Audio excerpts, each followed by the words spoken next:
Atenção! Começa agora uma teleaula de Geografia do Ensino Médio. Você vai assistir a teleaula de número 13. Bons estudos!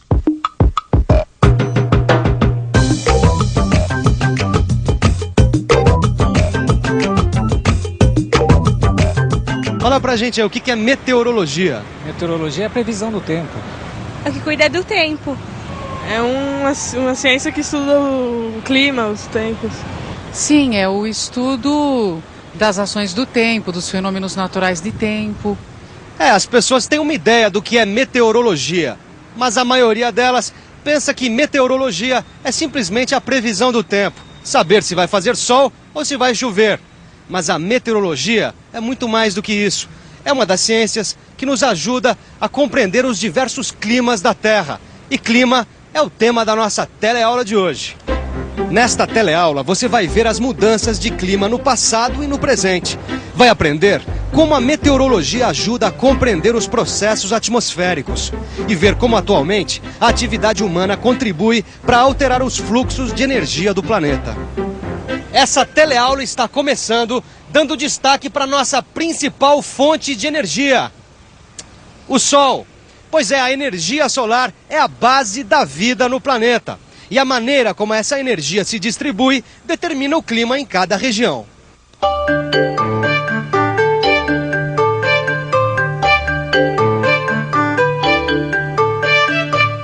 A energia do Sol é recebida de maneira desigual na esfera terrestre. É um dos fatores que origina os diferentes climas na Terra. O calor e a umidade são redistribuídos na superfície através de mecanismos na circulação atmosférica e das águas. Existe uma ciência que ajuda a compreender esses fenômenos. Essa ciência é a meteorologia.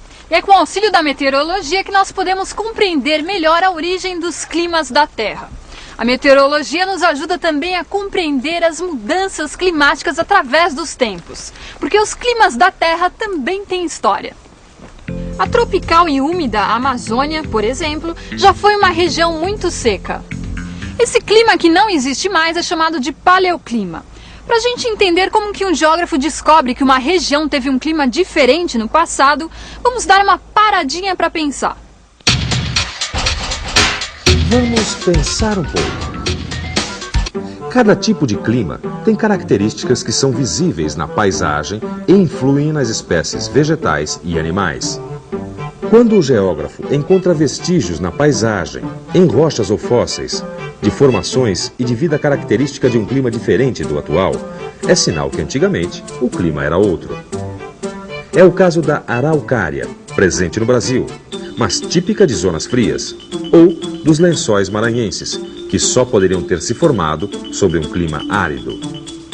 Lençóis maranhenses são dunas no Maranhão. Exatamente, que é um estado que tem essa paisagem típica de clima tropical. Bonito, né? Olha, e esses campos de dunas só poderiam se formar em clima árido. Exatamente, que hoje em dia é típico de regiões como a Arábia Saudita, por exemplo. Essas mudanças de clima do passado foram globais. Tiveram causas naturais, como as grandes glaciações, períodos em que houve um resfriamento da atmosfera. Mais de 1,5 milhão de anos atrás, a Terra teria tido o primeiro período glacial, quer dizer, de resfriamento da atmosfera. A dinâmica das águas e a vida nos continentes foi profundamente afetada. No total, a Terra teria passado por 4 períodos de glaciações, o último há 75 mil anos. Esse resfriamento alterou radicalmente os fluxos de energia na superfície. A calota polar do hemisfério norte se expandiu a tal ponto que chegou até o continente americano. Essas mudanças de fluxo de energia na superfície da Terra são objetos de estudo da meteorologia, que analisa os fenômenos atmosféricos e ajuda a compreender as diferenças climáticas do planeta. Existe um ramo da geografia que se dedica especialmente à análise do clima. É a climatologia, que se preocupa tanto com os grandes conjuntos climáticos da Terra, os macroclimas, como as pequenas variações climáticas locais, os microclimas. O estudo do microclima analisa, por exemplo, o fato de no interior das grandes cidades existir até 5 graus de diferença entre uma faixa iluminada pelo sol e uma outra na sombra. Essa diferença de temperatura produz bolsões de calor nas áreas onde existe grande concentração de construções. Você vê, Gil, São Paulo, Tóquio, Nova York, Madrid são exemplos de aglomerações urbanas que produzem esses bolsões de calor. Pois é, são metrópoles cheias de construções que influenciam no clima local. Exatamente, é o que se chama de variação de microclimas. E o macroclima? Mede que tipo de variação? Os macroclimas respondem ao comportamento das massas de ar na superfície da Terra e às condições geográficas, como a altitude, a distância do mar ou a distância relativa ao Equador, a latitude. Tudo isso se destaca na avaliação dos macroclimas. E os dois indicadores básicos que o geógrafo usa para construir mapas sintéticos são a temperatura e as precipitações, em forma de chuva ou neve. Com os dados de temperatura e precipitação, são construídos mapas que mostram a distribuição de regiões que têm a mesma temperatura, que são os isotermas, e a mesma quantidade de precipitação de chuva ou neve, as isoietas. Temperatura e índice de chuva ou neve são dados que os geógrafos utilizam para elaborar um gráfico que serve para comparar os climas do planeta. Esse gráfico é chamado de climograma. Climograma como este de São Paulo, que mostra variações térmicas e de precipitação. Um climograma é a representação da variação climática da temperatura e do índice de chuva em um ano. Mas para que esses dados possam ser usados na classificação climática de um lugar, é preciso que eles sejam coletados repetidamente durante vários anos, para se evitar tomar como padrão um ano onde a temperatura ou o índice de chuva não foi normal. Mas, Vicente, quer dizer que eles medem o quanto chove e qual é o clima do lugar todos os dias, várias vezes? Exatamente. Até terem dados que podem ser considerados uma média confiável e aí construir um climograma. Bom, Vicente, quer dizer que o climograma é um gráfico que mostra a relação entre a temperatura e a umidade, é isso? Exatamente. Olha só o que eles fazem com o clima de Brasília, por exemplo. Aqui mostram quantos milímetros de chuva tem a cada mês e qual a temperatura média. Com isso, eles desenham um gráfico que mostra a relação direta entre a umidade e a temperatura. Aqui a gente vê direito que as médias de temperaturas de Brasília são elevadas e que a umidade é menor durante o inverno. Esse climograma mostra que o clima de Brasília é tipicamente tropical, quente e úmido, com uma estação bem seca no inverno. Com os climogramas, podemos classificar os climas e comparar os diversos tipos. Por exemplo, Brasília a gente viu que é tropical. Este outro, de Assuã, é desértico. Podemos ver que tem pronunciada queda no nível de chuvas e maior variação térmica. Os climogramas refletem as características dos vários tipos de clima: semiárido, temperado, frio. Estão todos aí no seu livro de estudos, vale a pena dar uma olhada. Mas os climas da Terra continuam mudando e uma das causas dessa mudança é a intervenção do homem. Os gases, a poluição, as partículas lançadas na atmosfera, tudo isso está provocando um aquecimento no planeta, resultando o chamado efeito estufa. Os efeitos podem ser catastróficos, porque um aumento de 4 graus na temperatura média do planeta poderia fazer o nível dos mares subir 5 metros e provocaria o desaparecimento de ilhas e cidades litorâneas. Mas que perigo, hein, Vicente? E não é só isso não, viu, Gil? Olha, a temperatura mais alta também influi na produção de alimentos, como arroz, trigo. Só para você ter uma ideia, um aumento global de apenas 1 grau de temperatura já iria reduzir a produção de alimentos. Mas espera aí, Vicente, olha, as mudanças do clima atual não foram causadas pelas atividades humanas? Olha, porque a gente viu que as grandes glaciações, por exemplo, foram mudanças de clima de causas naturais, ou não foram? Foram. No passado, as mudanças globais de clima tiveram causas estritamente naturais.